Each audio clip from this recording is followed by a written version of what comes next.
आप यकीन करें मेरे घुटने में इतनी तकलीफ है। आज मैंने जुमा, क्योंकि पिछला सफ़र रहा, उम्रे का सफ़र रहा, तकरीबन 22-23 दिन बाद पाकिस्तान वापसी हुई। फिर उसके बाद ये हजरात के प्रोग्राम 3-4 महीने पहले टाइम लिया गया था और कहा था जुमा पढ़ावें, तो वहाँ भी मरकज़ है तो इसलिए मुझे वहाँ जुमा पढ़ा के आना पड़ा। और अब यहाँ से सफ़र खानपुर का इज्तिमा है, वो शहजादे भी आखिरी बयान देते हैं रात को 3-3:30 बजे। तो आप हज़रात वाले दुआ फरमाया करें अल्लाह पाक हमें ऐसे चलता फिरता रखे। और मैं अपने लिए सादत समझता हूँ, कोई हमें हकीर निगाहों से देखे, ये तंग नजरी से इदारों का माविन बनना, आवाज लगाना मेरे लिए सादतमंदी है और मैं से बोझ नहीं समझता, अल्लाह की रहमत समझता हूँ।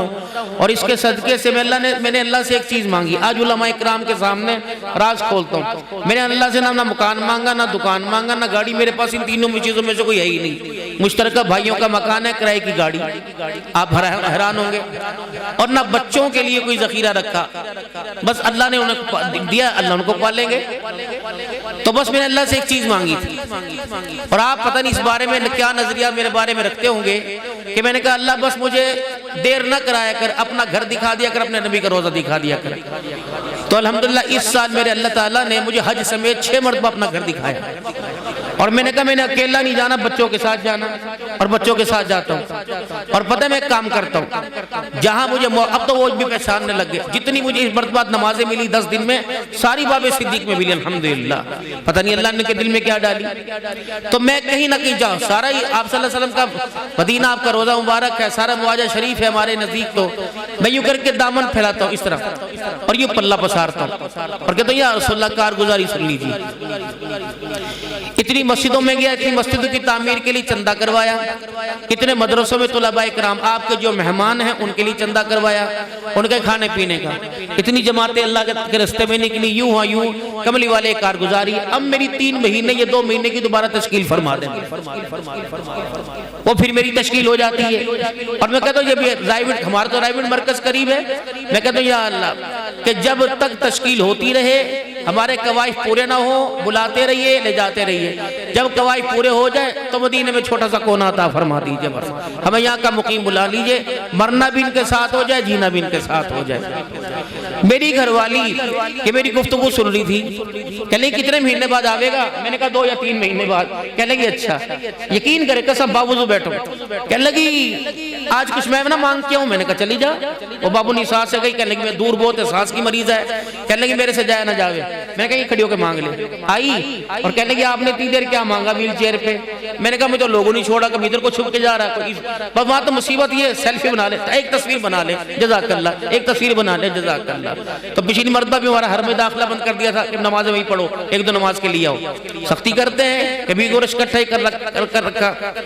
तो मैं घरवाली बड़ी मुस्कुराती, जैसे औरतों की आदत होती है, वारे न्यारे करती। मैं कहा क्या मांगा? क्या तू बता पहले क्या मांगा?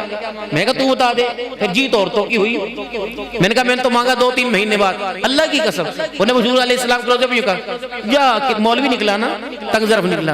मैंने तो अपने सरकार से कहा है कि महीने में 1 जुमा में यहाँ पढ़ा दिया करें। और आप यकीन करें मौलाना, फरवरी, मार्च, अप्रैल और फिर हज।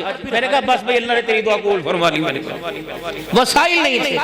रमजान मुबारक का महीना आया, घरवाली कहने की क्या ख्याल है? मैंने कहा अल्लाह की बंदी 15 फरवरी को तो आए हैं, अब ये 9 मार्च को 10 को रोजा हो गया, मेरे अंदर तो हिम्मत नहीं। कहने की अच्छा अल्लाह को यकीन करें, अल्लाह की चूड़ियां लेके आई, कहने से भेज दे, दिल कर रहा जाने को रोजों में।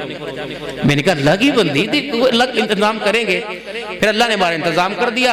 जुमा पढ़ा के दूसरा जुमा पढ़ा के यहाँ से गए, 2 दिन मक्के में, 3 दिन मदीने में, तीसरा जुमा के फिर पढ़ा दिया अल्हम्दुलिल्लाह अल्लाह के करम से।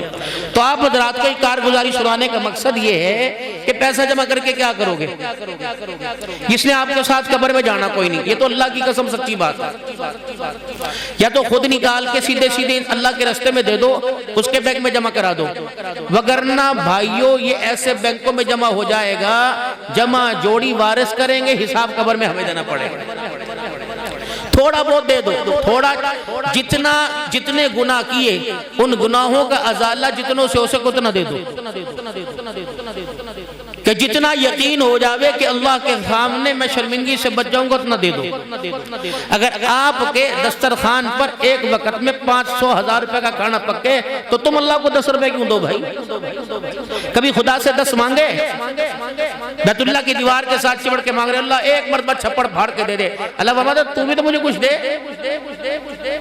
5 नमाजें हैं, फजर की, जोहर की, असर की, मगरिब की, इशा की। हमारे यहाँ शादी ब्याह हो ना, वो एक चावलों की थाल सी बिछा के चीनी उसके ऊपर डाल के और कापी लेके बैठ जाए, वो क्या कहते हैं? नोंदरा कहते हैं, है जी। 5 नमाजों में बंदा अल्लाह को नोंदरा डालता है, बहुत ना लगाना उलमा, और छठी नमाज तहज्जुद में अल्लाह नोंदरा वापिस करने आ जाता है। फरमाया बंदे 5 नमाजों में तू डाल के गया, तू गिन गिन के डाल के गया, जब मैं आऊंगा बगैर गिने डालूंगा और इतना डालूंगा कि तुझे मौत तक किसी दरवाजे पे जाने की जरूरत नहीं पड़ेगी।